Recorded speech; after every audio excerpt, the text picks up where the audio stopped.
Okay, they loading. I'm checking.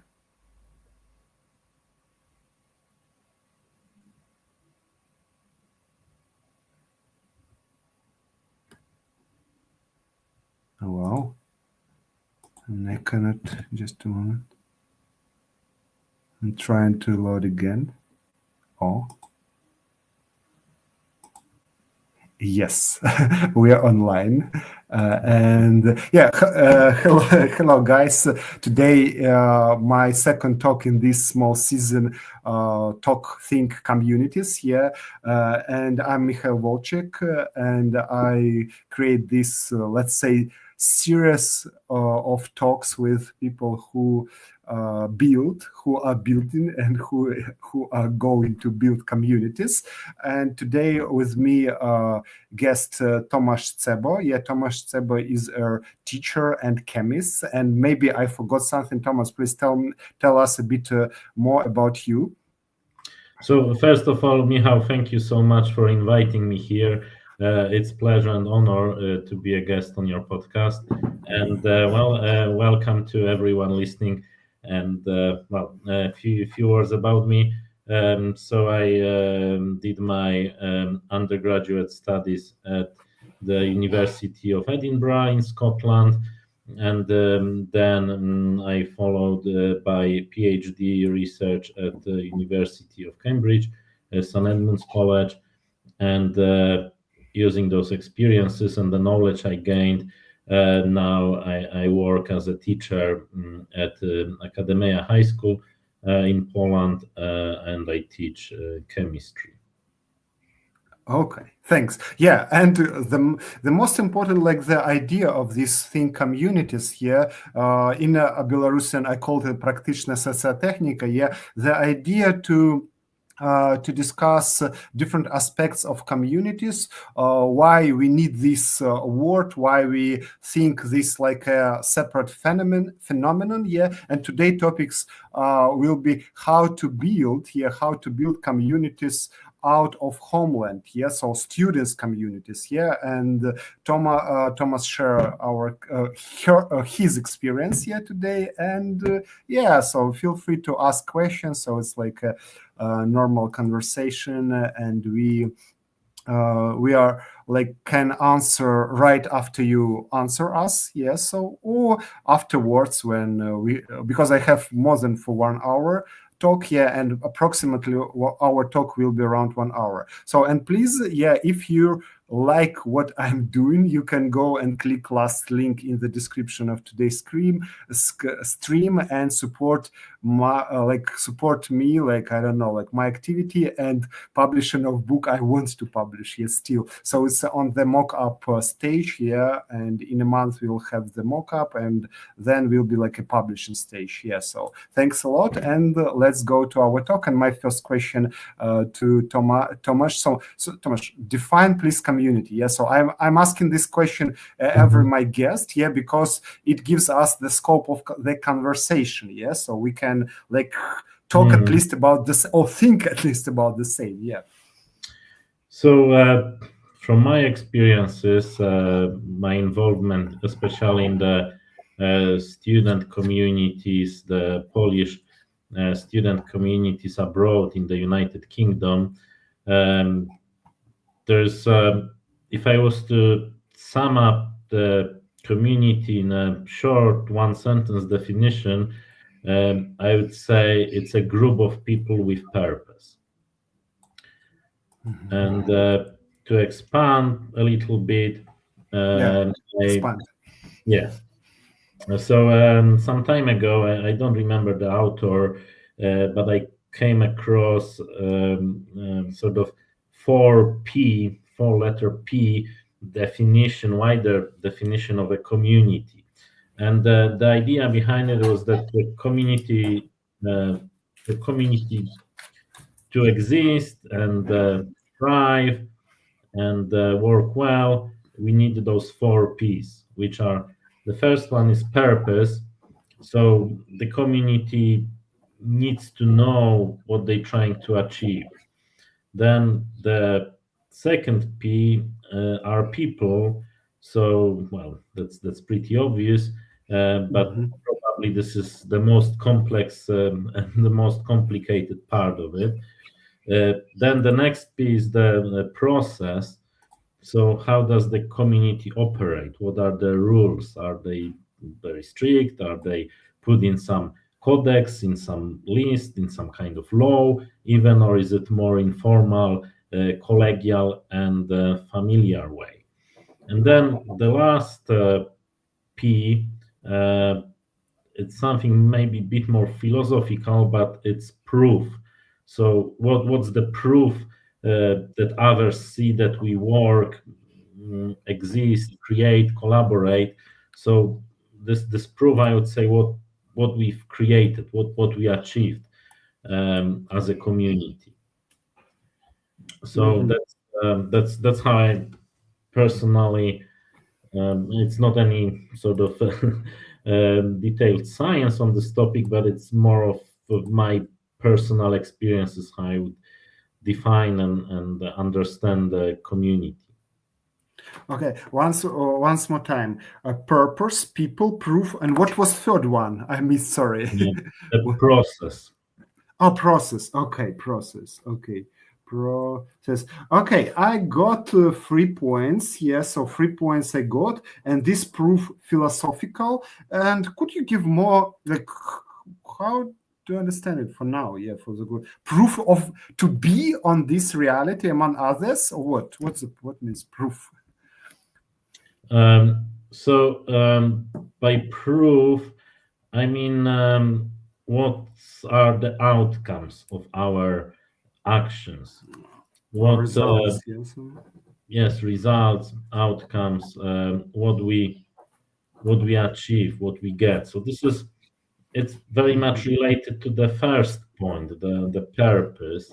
And the purpose, I would say, is some kind of a aim, maybe a dream, and then the proof after some time. After the community has been running for some time, it's like a verification of if we are on track, if we achieving what was our original purpose, the community changed, developed, and I think it is very important that the proof, so the last P, the outcome, the result of our action is in agreement with the original purpose that we have. Okay, and this I was to say that the things can change, and the outcomes might diverge from the original purpose, but then it's very important for the community to have the awareness of this and accept the change and be happy with this.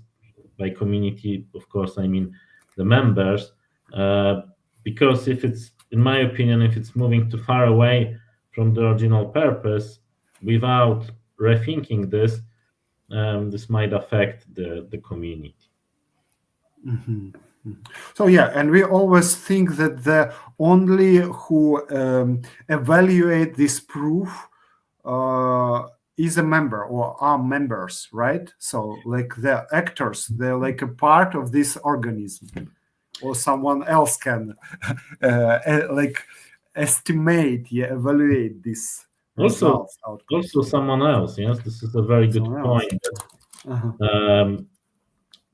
In my opinion, communities, especially student communities abroad, should be very open, should be inviting, be organizing events that are welcoming to other students, people from other communities. So indeed, this is also how others see us. Do they like our events? Do they join us? Are they interested in the activities of the community? Do they help to advertise them, bring new members, and so on? So again, I think this is a very good verification. If we get as a working community, if we get feedback from others around us, the wider society, that we're doing something worthwhile, interesting, something worth doing. So that's this 4P, in my opinion, is an important evaluation step that should happen every now and then to check if we doing the right thing. And see, like, if this matrix or 4P system, can we, like, okay, I can use it for some company, for example, like commercial enterprise. And what will be the difference between between this enterprise based on these 4, let's say, principles, pillars, and community? So, like, because you mentioned it's like your frame, how to think community, but how to think company, I don't know, like some corporation. So is this the same, or where's difference, main difference? Can you say? Yeah. So first of all, I think that there are a lot of similarities. There are definitely overlaps between communities and other organizations, for more formal, like corporations, for instance, but there are also differences. So you ask about differences. In my opinion, the biggest difference is the motivation of members. Usually, many corporations and other organizations, like maybe some kind of governmental organizations, even some foundations, they have more external motivation. By external motivation, I mean money, or some nobilitation, some offices, promotions people get, whereas communities, like student groups or student communities, are more internally motivated. It's internal drive of members who believe in the goal of the community, who believe in the purpose to join and contribute. So it's very much coming from deep within the person who agrees with the community goals and what the community want to achieve, rather than some external motivation like salary or some other benefit. Okay, interesting. So, like, while you were talking, I thought about some, like, for example, in the core of some companies or corporations, there are, like, let's say, some kind of leaders or top managers or founders, and they can be this kind of people, like, they can create community, so because their motivation is are internal, so they want to really prosper, they want to, I don't know, change something maybe in their minds or in the surrounding, so to fulfill, I don't know, markets, like different kind of markets, like educational also can be. Okay, good. So let's go to your story and to your, I don't know, journey in the UK. So let's just begin. Tell how you began think communities and your first attempt in this Edinburgh. Am I right with pronunciation? Edinburgh. Oh my gosh! So for me, it's very hard to pronounce. Okay. Pronunciations, the different accents, the Scottish accent. Again, I speak with Polish accent. I would say Edinburgh. Edinburgh, like a bro, Edinburgh. Okay, please, your story from Edinburgh to Cambridge, or maybe focus firstly, like you wish. I'll ask you some. I have.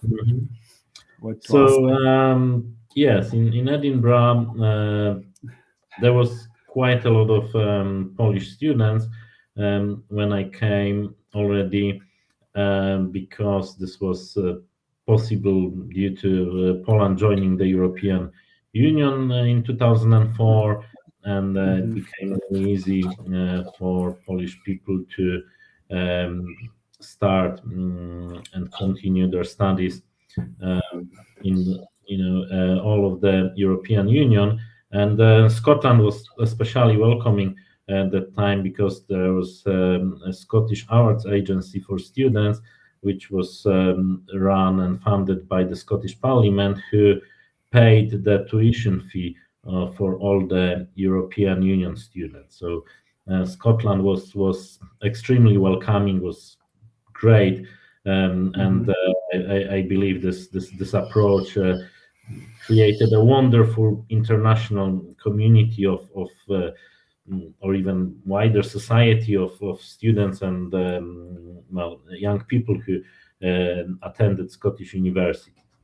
But now, regarding my involvement when I was in Edinburgh, so I remember there were a few attempts to create a more formal student community, student society of Polish students, and I attended some meetings, but unfortunately, the two attempts I was part of, they failed, and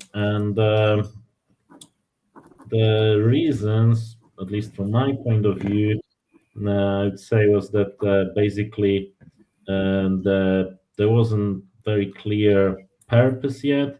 The people were there; they were keen to get together, organize something, but the purpose was missing a little bit. So there wasn't really an agreement what to do, how to operate, what are the aims. Is it gonna be more social type of group, or what we gonna do?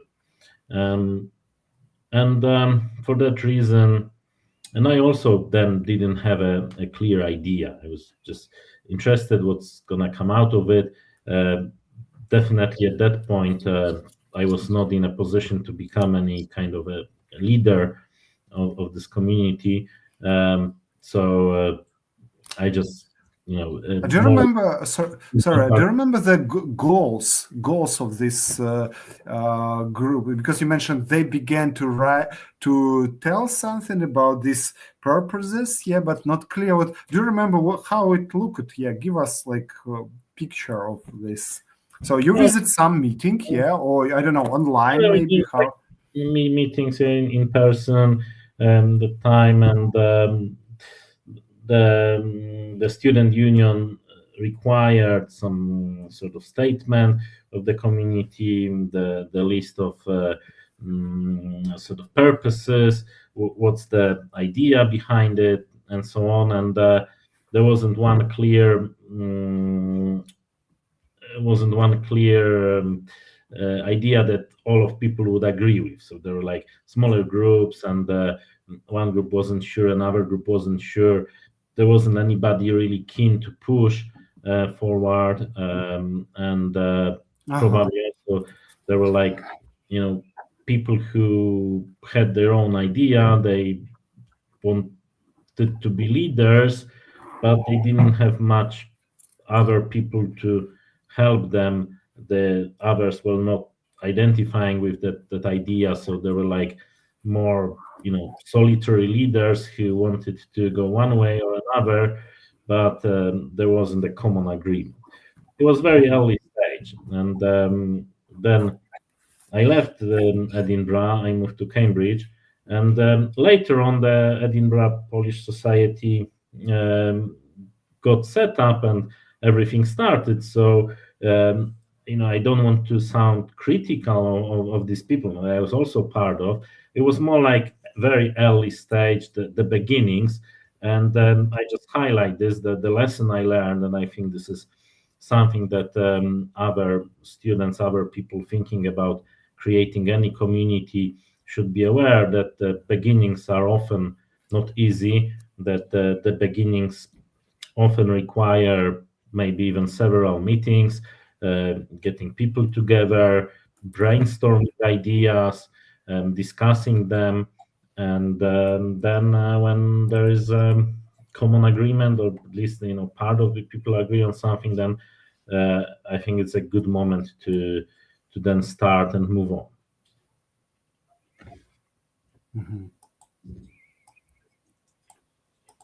Okay. So what I'm thinking about here. So that is when we can you hear me? Yeah. Yes. So for example, when we meet with other, you mean like the lack of motivation? Yes. So because you mentioned fail what? Like to like make this fusion to do something together. So not everyone wanted to do what another participant suggested. So like was this discussion about form of action of goal? So where was the stop? Because for example, there are like what I felt in my student life, because students usually have their own ideas, and it's very hard to find common ground. It's not like, for example, you're a beekeeper, so and you know, we are all beekeepers, so and we have like a common ground, like a beekeepers, some common problems, so let's discuss them. And some like this, some like that, but still we are in one profession, or one, let's say, domain, so we discuss. And students,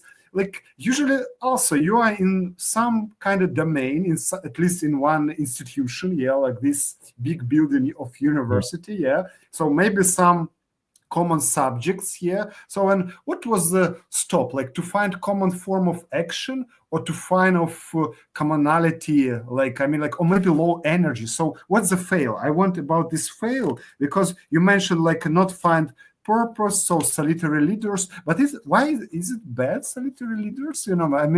Maybe some solitary leader can be like a driver on the first step, because someone should like take responsibility for for first step, and other you can let's do it together. So give me more details about these fails. What were the fails in Edinburgh, and after we go to Cambridge. So I think you identified a lot of factors, and each of those can contribute to this fail. So basically, you mentioned the motivation. So if there's lack of motivation within the group of people, they maybe come for an organizational meeting out of interest, and probably that was my story. I was very interested in what's going on, but I didn't have ideas on my own that time how to run, how to lead the society.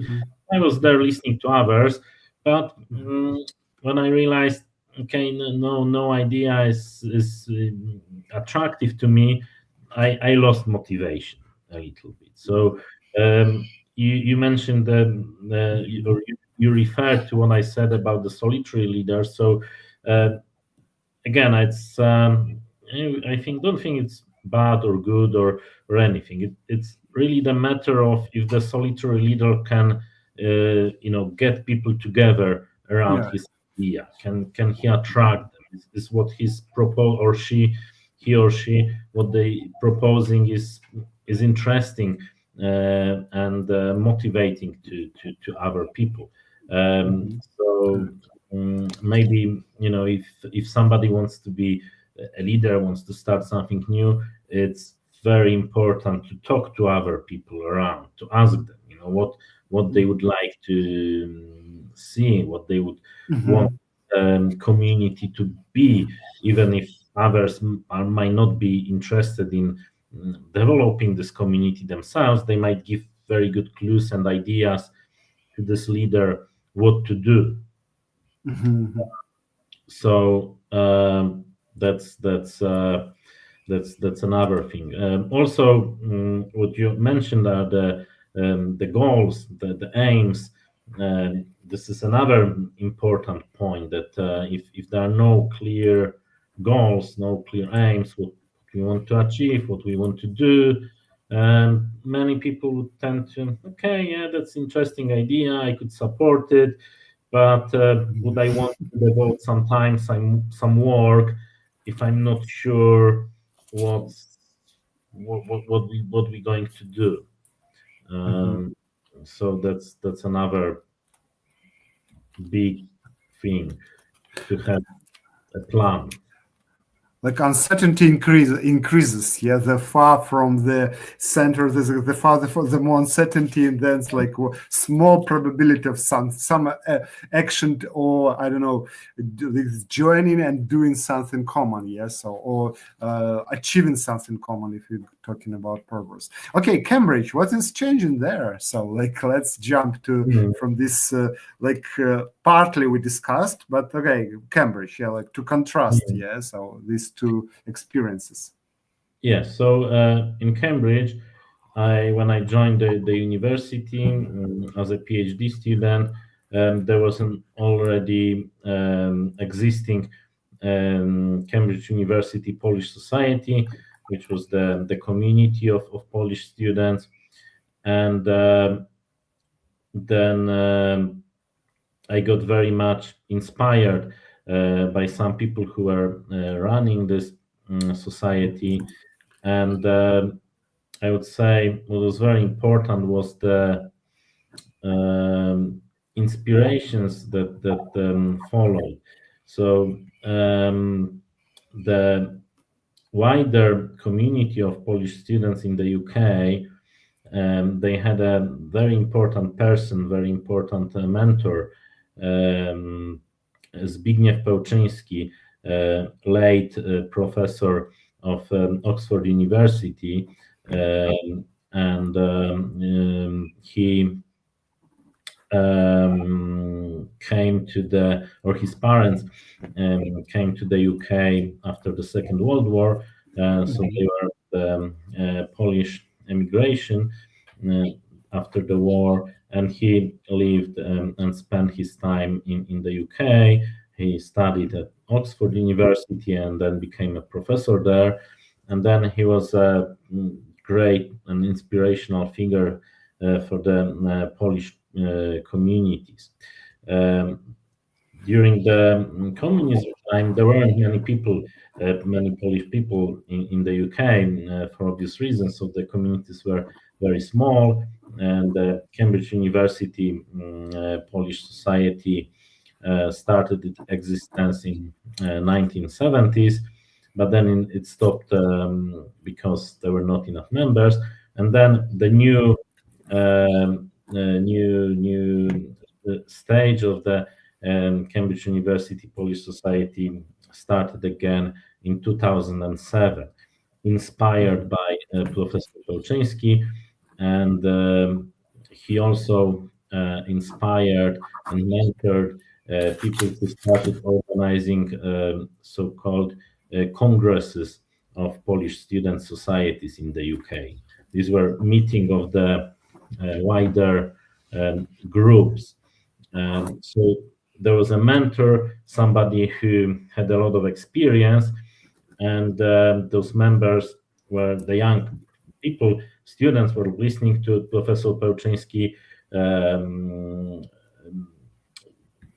getting ideas from here, a lot of support and suggestions how to organize this type of communities, and this helped a lot in both Oxford and Cambridge to set up those communities. So there was some purpose, some motivation given and accepted by those students.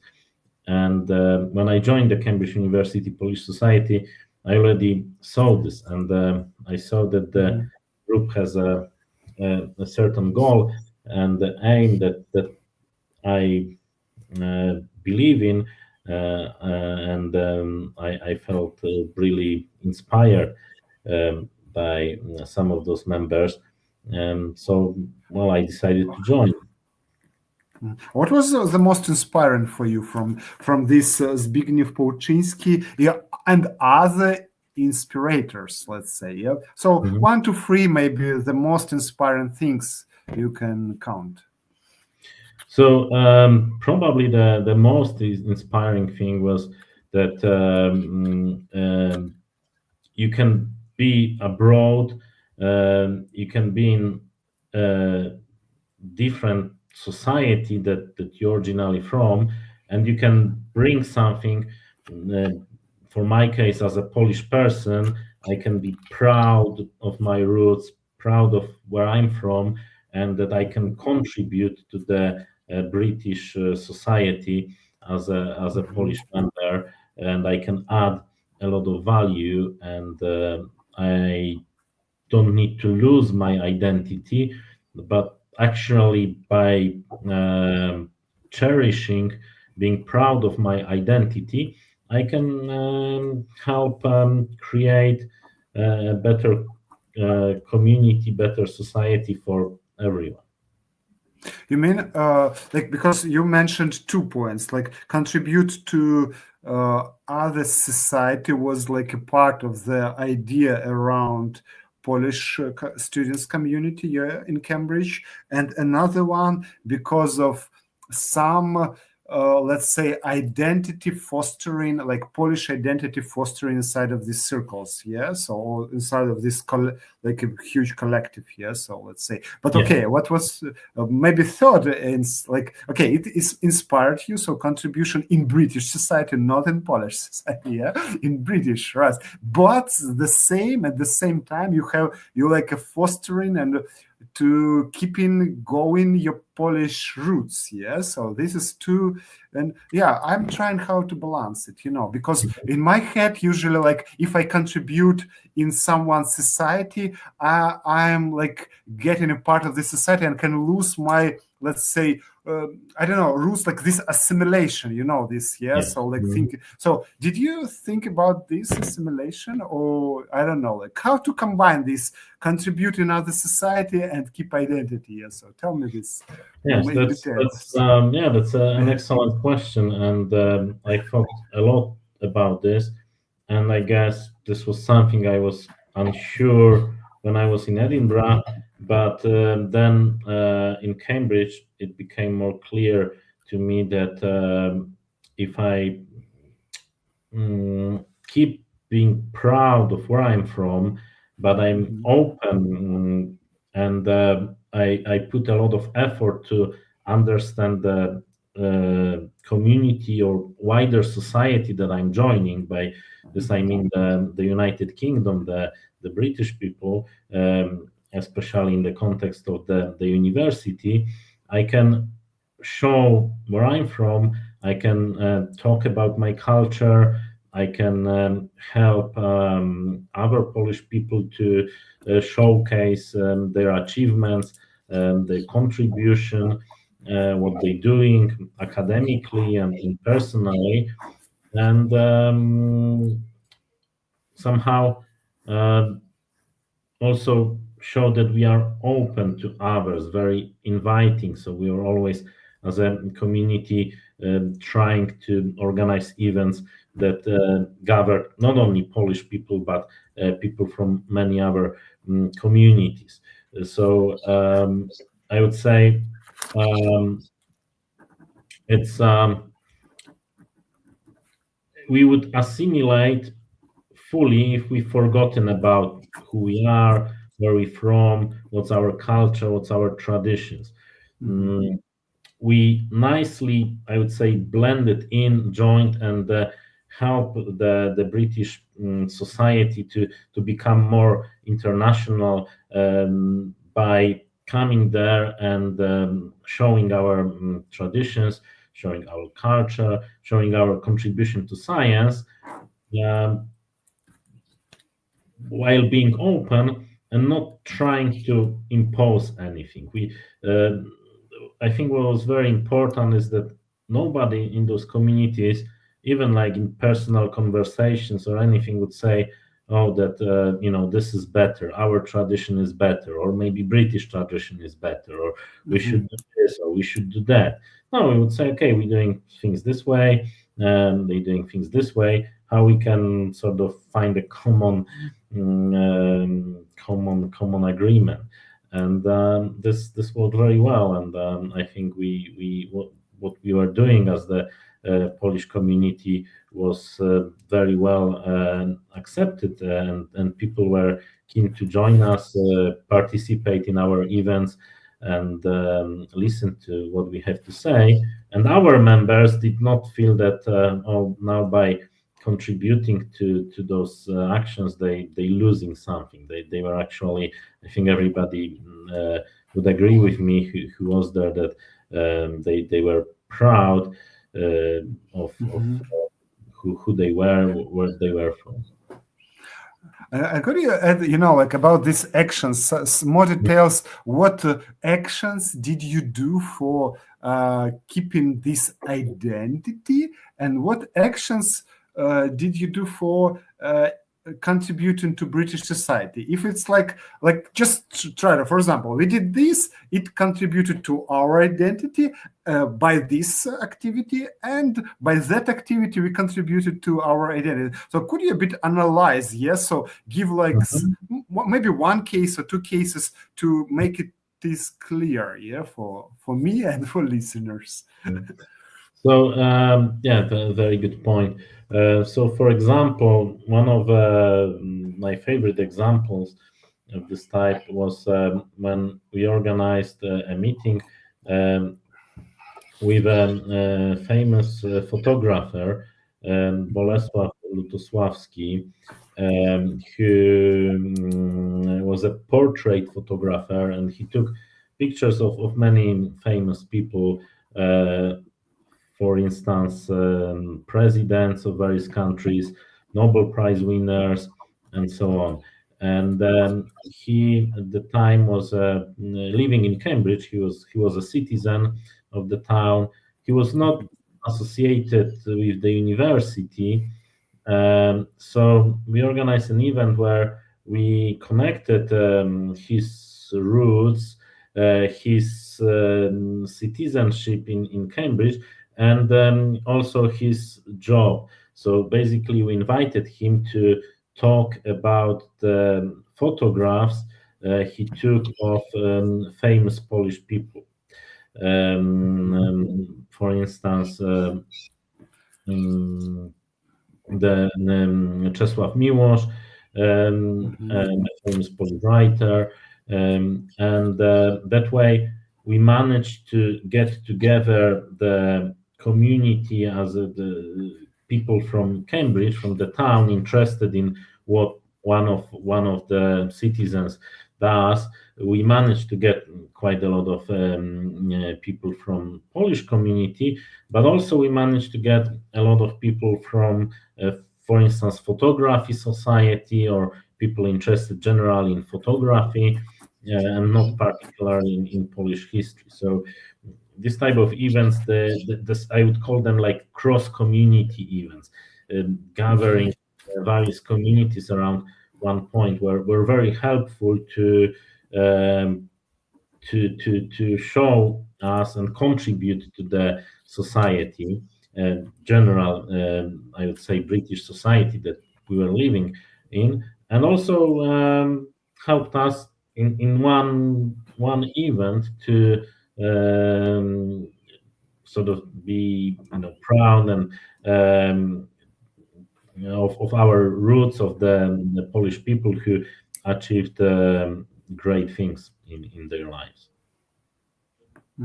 So yeah, this thanks. Yeah, so I mean, what I got.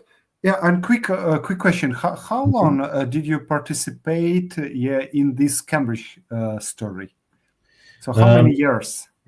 So overall, it was 6 years when I was the active member of this community. Okay, about like event, you mentioned that this photography was like interesting for Poles because it is about fostering identity, yeah, so helping for showing this identity. And on the one hand, yeah, on the other, how it contributed to let's say British people, yeah. So how they did they participate? Did they somehow, I don't know, like what's their place in this story? Yeah. So they participated, and as I said, some of them were just people who are interested in photography. Some of them are people who wanted to see another member, another person living in the town, their neighbor, for instance. They could join. Yeah, they could join. Of course, there were some people who are particularly interested in Polish history, but most of the attendees of this event were not Polish society members, were people from communities. So it was I consider it one of the big successes in terms of doing something that's not just a closed event, but open and broad and inviting others. Okay, got. Now I got. Okay, let's some, I don't know, like not philosophical question, but let's say structural. This personal drivers here for being part of something, some collective.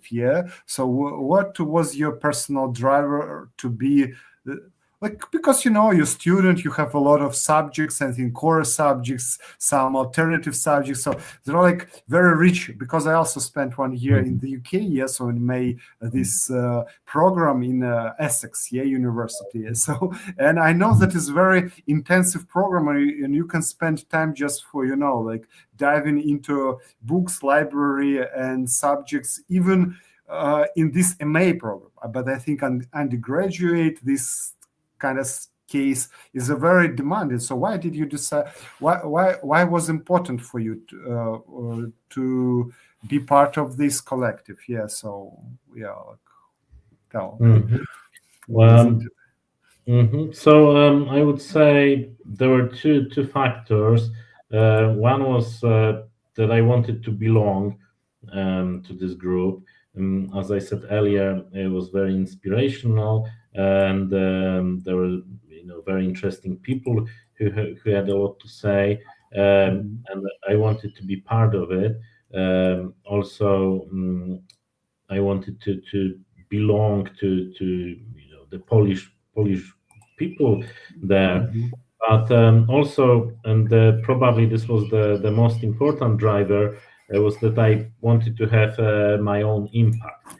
So I wanted to organize something. I wanted to learn how to organize various events, and the idea of this community gave me a chance to have an impact of what's going on, and to show the Polish culture, traditions, Polish science,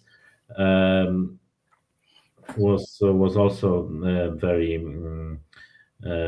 important for me.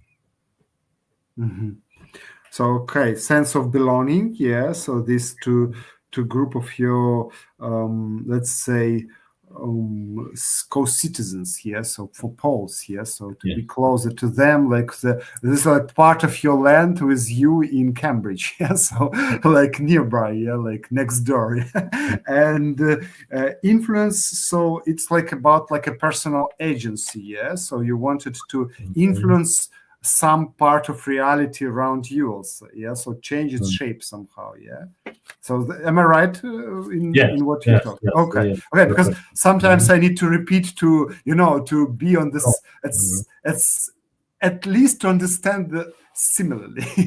So I don't know, like how the same. Okay, and about this experience you collected, maybe I'm jumped like forth and back, but because this association you give me, and I follow my association with this skill, so you like a social skills you obtain in participating in these collectives abroad, far from your land. So do you use them somehow? So do you did you think about that you are using them, or maybe it was just experience of your young period of your life? So and that's it, and now it's totally different story, like formal job, school obligations, the rules, I don't know, policies. So what how it is transferring from the past to the present now for you? So I think I learned a lot of transferable skills, a lot of soft skills. So this was a great way to gain experience and skills that I would normally not get just by doing the usual university research work in a laboratory. And at some point in year 2014, I became for 1 year the leader, the so-called president of the society, and I was I would say the main driving force for various and ideas there, and a lot of those skills I gained very useful in my life. For instance, how to motivate people around the common goal, how to ask people to contribute. Every work, every action in the community was on a voluntary basis. Nobody was paid for their work, so it wasn't easy. It sometimes took a lot of thinking how to present some ideas to people, to ask them for work, for help. As you very well mentioned, everybody at the university, they working hard on their coursework, books, spending a lot of time in the library, studying hard, and also contributing to other communities, and so on.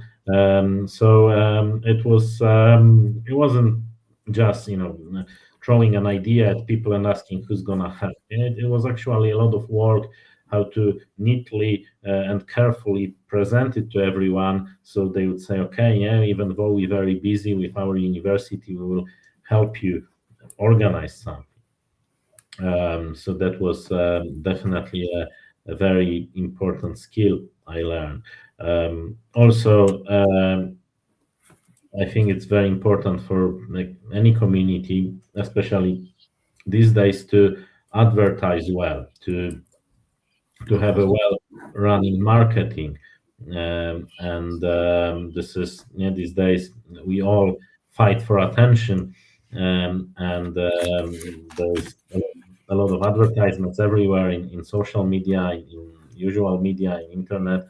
So it was also a very important lesson for me how to advertise things, how to communicate to people, how to present the ideas we have as a community to others, so somebody decides to spend their time and come to join our events. So that's another transferable skill I believe can be applied in many other jobs or activities that people do after the university. So especially in business, I would say. So that's another thing. And I guess it's a kind of very broad term, but the leadership, how to be a leader of a community. That's something that you can attend many lectures, you can listen to many inspirational speakers, but in my opinion, the best way to learn those leadership skills is to practice them. And just get involved and do things. So it wasn't easy for me. Sometimes you just feel how much responsibility is there, and it wasn't an easy decision. I was hesitating, but I decided, it's worth standing for the elections. It's worth trying because I can create something great and contribute. And this is also what I would say it's a very important transferable skill, how to be able to find this courage within yourself to go for those leadership roles. And when, of course, somebody feels they're ready for it and they want to do it.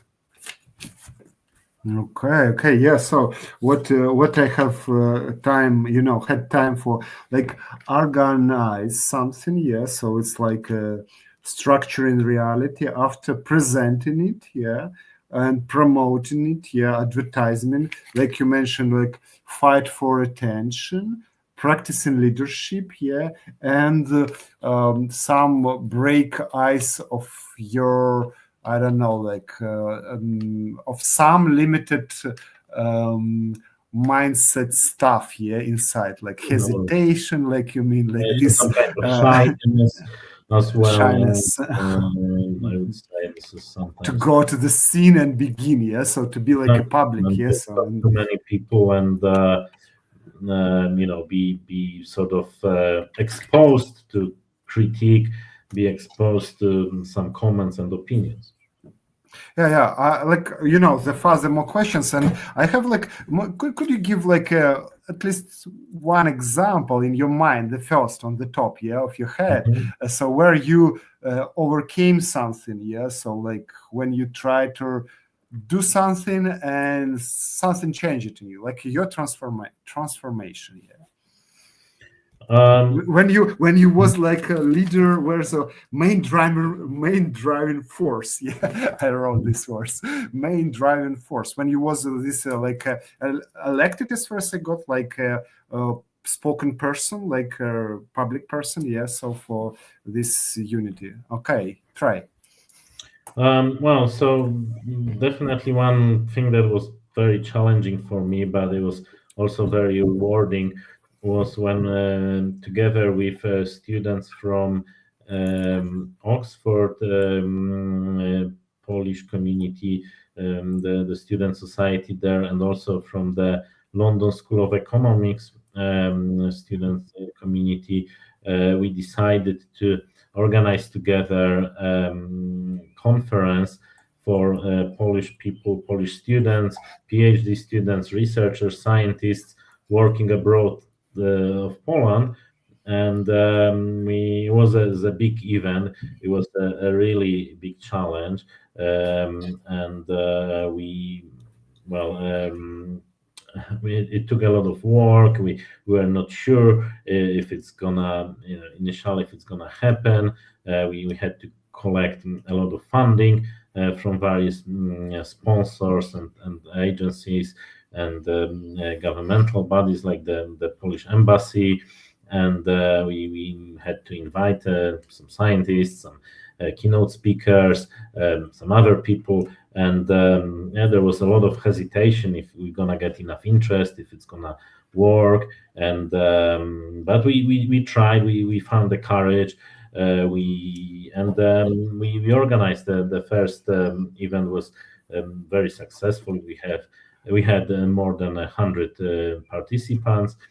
People came from many countries, including far away, like United States and Australia as well. So the event was a success, and I realized it was worth it. But as I said, I had a lot of hesitation. I had a lot of worries if it's gonna work.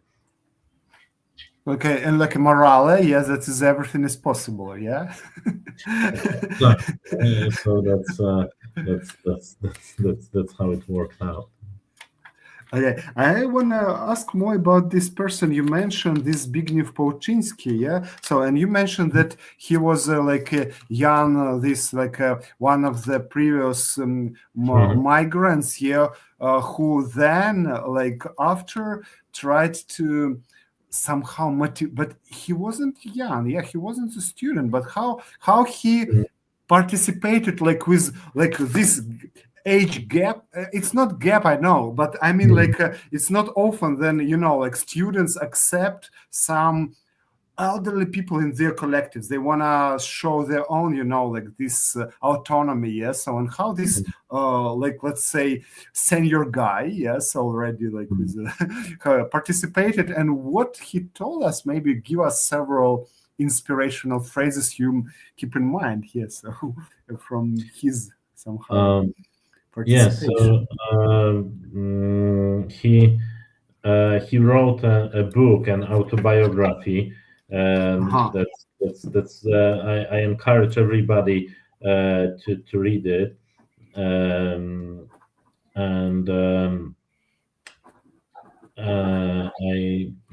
forgot the English title. The Polish title is Życie trudne, lecz nie nudne. Okay. But I don't remember now the exact translation to English. Oh yeah, I found this guy. Okay, yeah. I think what's very important is the fact that he wasn't the time when he was inspirational to those communities. He was a professor already, an emeritus professor, so he was not a person to actively get involved in everyday running of a community. But what was very important, that he acted as a mentor, so somebody who would give inspiration, who would say a few wise words, who would talk to the students and give them advice. So did you talk? Find time for us to have a good word and suggest something. And did you talk with him? Yes, I had the chance to meet him in person, and it was during one of those congresses of the Polish societies.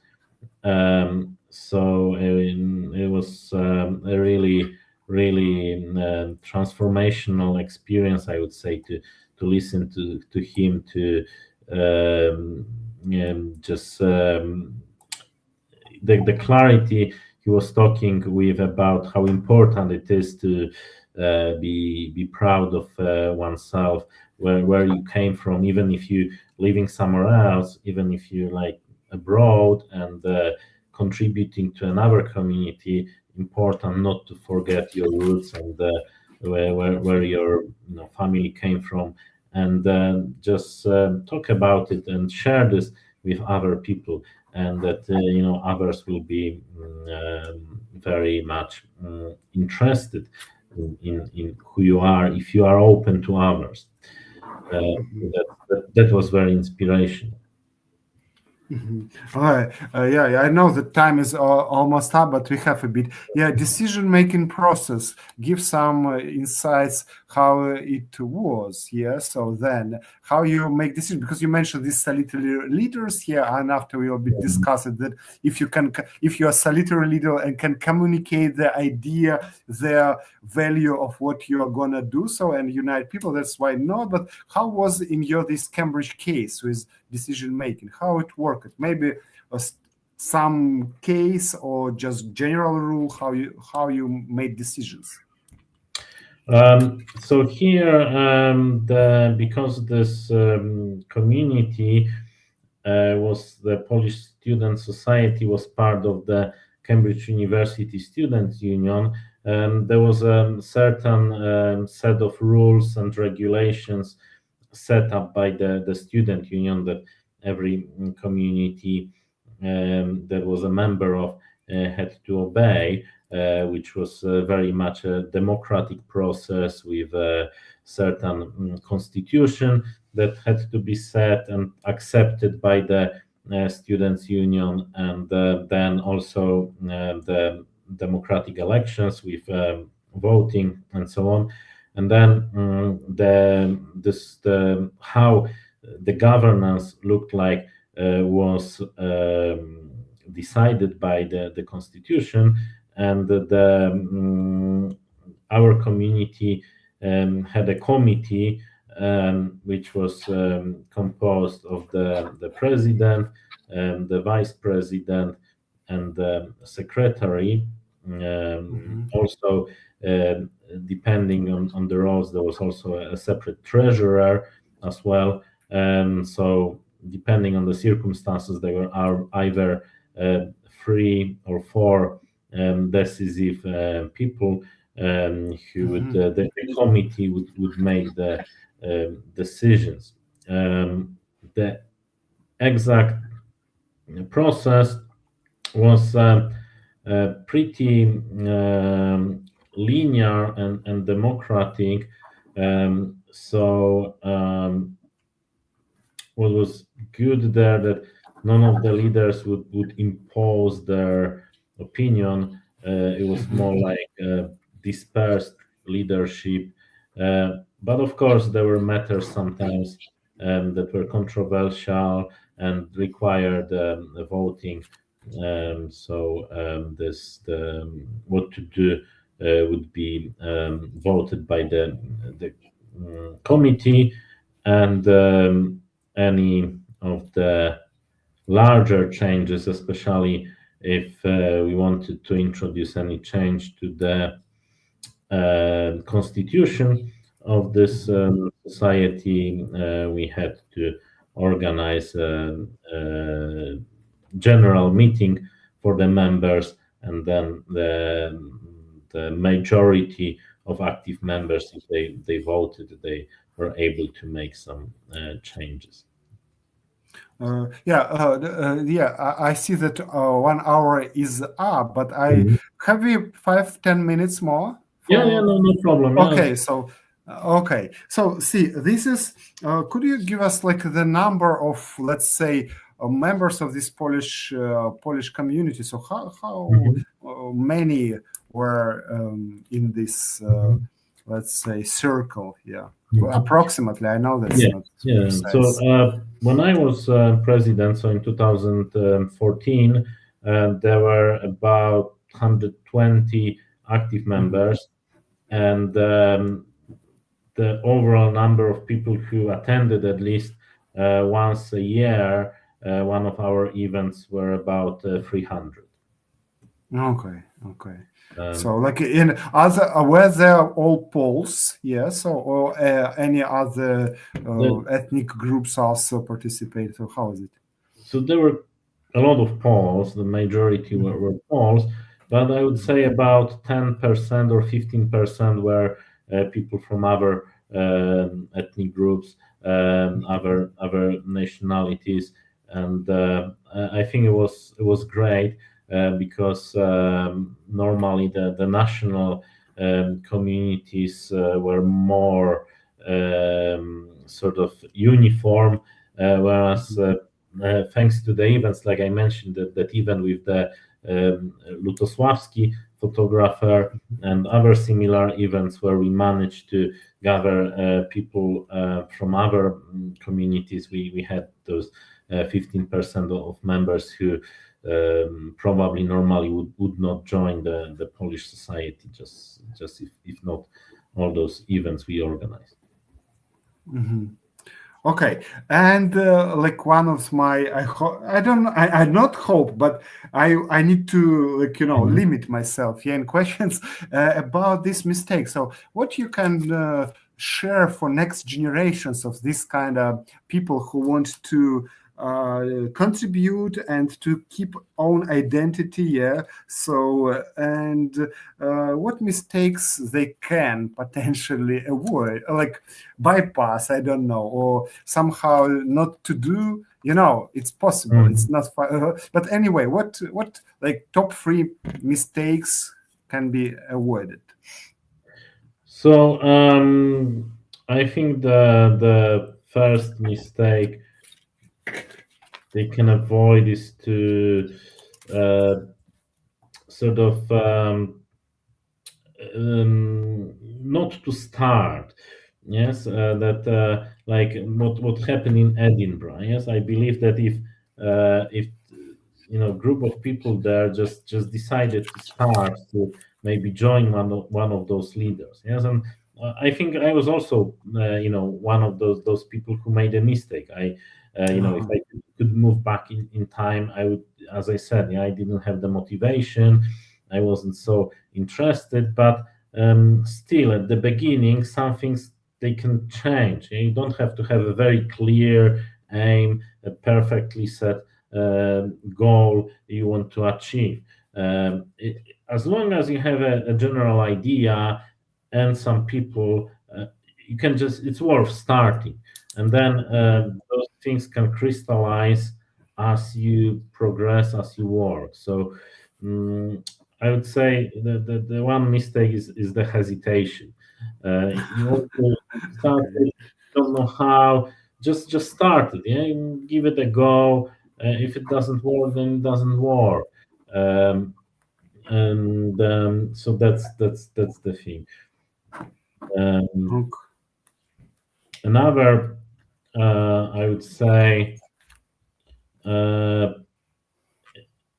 if the students or people willing to start the community, if they ignoring and not listening to experienced elderly people who have the knowledge, and mentors like Zbigniew Pełczyński.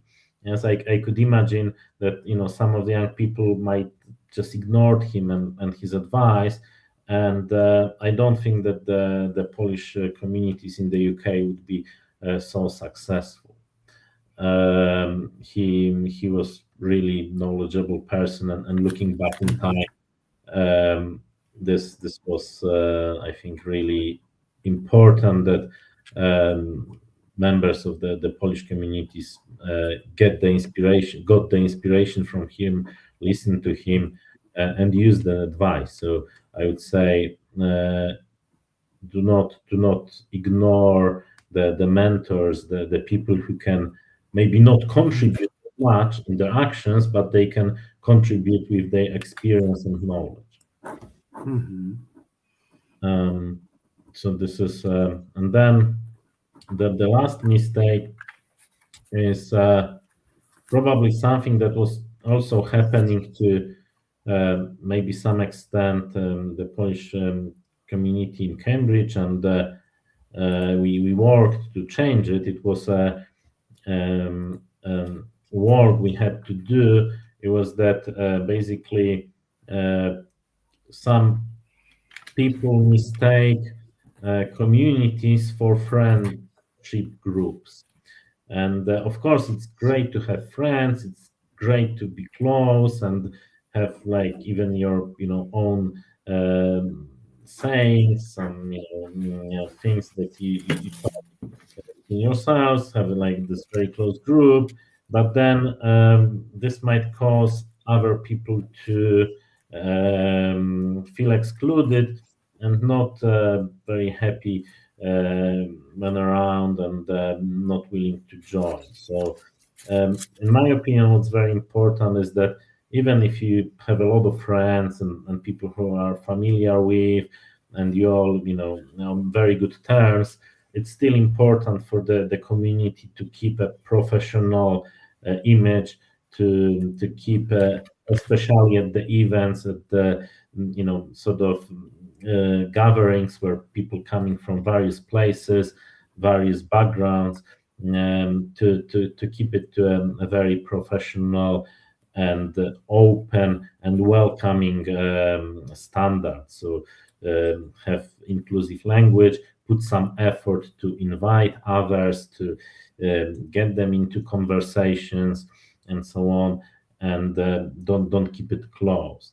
Of course, after larger events, it's perfectly fine then to go in a small group to a social event, enjoy yourself within the friends, or like organize some kind of party or something. But this shouldn't be the main purpose of the society. As a community, just a social event. Yeah, because for that purpose we have friend groups, we have different solutions, I would say, as human beings, to spend some time with friends. Okay, interesting. You mentioned these friendship groups, yeah? So I, like in my book, when I analyze different communities where I participated, I call this, let's say, situation in community like a bush, like a bush, yeah? They grow like with like islands, yeah. So in community, and they can inside of bush, they're very connected, like we're very connected. They're very easygoing, but inside, like go outside the bush, it's very hard because you have a lot of borders and even like a special language, special, like let's say some not. Let's say like separation trends, some let's say like not building unity but building the borders inside of the group, yeah. So and yeah, I call it a bush, like a kuşak. Okay, but anyway, it is interesting, sometimes I try to like maybe it's like waiting off what I already methodolize it, yeah, or maybe just it's really this, like there is effects, normal, like let's say natural effects of some stage of growing in community. Yeah, we have like different stages, and if community is mature enough, these bushes is very usually like trees is okay, but bushes. Okay, yeah, thanks for your time. Yeah, maybe you want to add something I didn't ask you and you want to share for the world. So yeah, so some last thoughts. Yeah. So one last thought I have is that now as a teacher and educator, I see how important it is to inspire young people, especially teenagers, to get involved in various communities, to create those groups. Because many young people, when they leave family unit, when they come to high school, they're not used to communities. I would say they more like members of family. They have some friendship groups, but I believe this is the high school time when they can learn how to organize those communities. So even if it's about a project, if it's like several of them working on something, they have to learn that sometimes you cannot all be friends. Yeah, sometimes there might be people who might annoy you, you may not like them, but you need to work together and create a gathering around a common purpose, a common goal. And I think this is like this little building block, how they learn how to then get involved in wider communities and create then the society. Okay, thanks for like from something very small to something very big, yeah. So you like embrace it in just one several sentences. So thanks a lot, Tomasz. Yeah, it was I really can speak, about bees and about communities almost infinitely. Yeah, and thanks for your time and your inspiration. So after this talk, I'll be I feel several days very charged, so very motivated to keep going. So thanks for this talk. I'm very happy to hear this, and I'm very grateful you gave me this opportunity to share my experiences with a broader audience. Thank you so much. Yeah, so and see you. Maybe I visit your place, where you teach students one day. Yeah. Oh. Okay, see you. Bye. Bye.